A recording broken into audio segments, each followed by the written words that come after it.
Nibda milkom nilqakom għal dan l-aħħar aġġornament tal-aħbarijiet tal-ġurnata tal-lum. Naddu mal-ewwel għad-dettalji tal-aħbarijiet. Illum saret l-eżumazzjoni ta' Dun George Preka bniedem maħbub mill-Maltin u li bħalissa hemm stennija kbira għal beatifikazzjoni ta' dan il-qassis.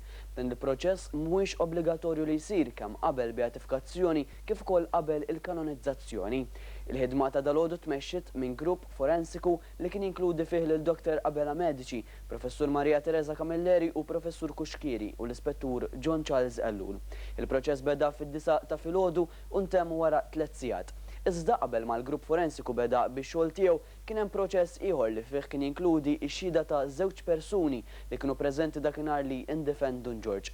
Wara ġew elevati kampjuni biex isiru relikwiji. Fost l-oħrajn itieħed xahar minn parti ta' wara ras tal-qassis, kampjuni mill-imħadda kif ukoll parti mill-pjaneta li kien liebes Dun George.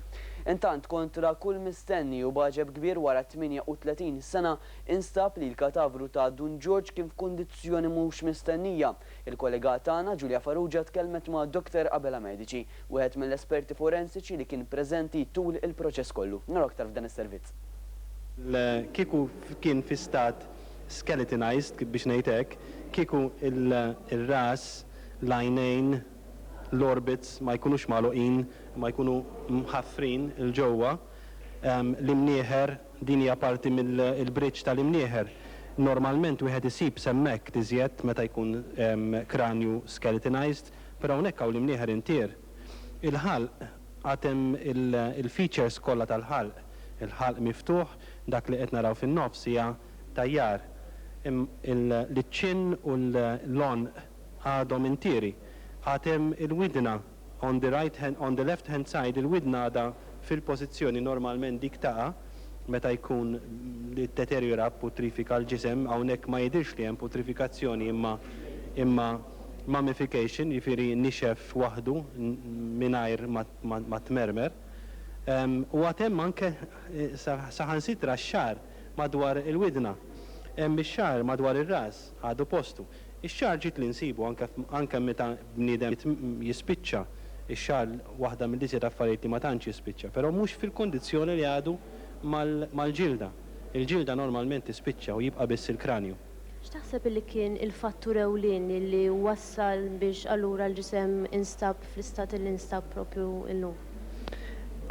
Ma tistax tgħid għalmenu mhux għalissa żgur li ma kien l-istat ewlieni huwa fatt li kien il-ġisem qiegħed il-remains huma qegħdin fiż-żingu. Dak huwa fatt, iż-żingu ġie mtaqqab u any material ta' decomposition se taħareġ, però kif qed naraw ma tantx kien hemm decomposizzjoni għax kien hemm mummification. L-idejn għadhom perfetti bis-swaba, bid-difer, b'kollox fil-pożizzjoni kif huma. Is-sieq għadha fl-istess pożizzjoni, mhumiex sieq fejn saret dekompożizzjoni tal-ġilda u l-għadam ikrampiljaw ġol kalzetta, is-sieq għadha sieq. Għadhom ġifieri bil-ġilda madwar is-sieq. Almenu hekk tidher minn kif inhi. Temmen li jkun hemm forzi superjuri? Jiena Malti, Kristjanu Kattolku, għal daqstant nemmen li jista' jkun hemm intervent divin. Intant tal-awtoritajiet ekleżjastiċi Maltin din tal-lum żgur li ma kienx mistennija. Sorsi ta' min jorbot fuqhom qalu lil One News illi jista' hemm ċans kbir li ġala darba l-katavru nstab fi stat tajjeb il-qudiem jista' jinżamm għall-wiri għad-devoti kollha. Intant l-Arċisqof ta' Malta Monsinjur Giuseppe Merċieqa spjega kif issa hemm stennija kbira sabiex ikun magħruf jekk il-Papa hux ser jiġi pajjiżna jew le għall-beatifikazzjoni ta' Dun George. Qatt m'hemm xejn fiss. M'hemm xejn esklus u m'hemm xejn però iva. Skont iċ-ċirkustanzi, qatt ma għadilna xejn. Nixtiequ, jien nixtieq, u naħseb mhux naħseb il-poplu kollu jixtieq, però qatt m'għandna xejn. Wieħed jistenna imbagħad naraw.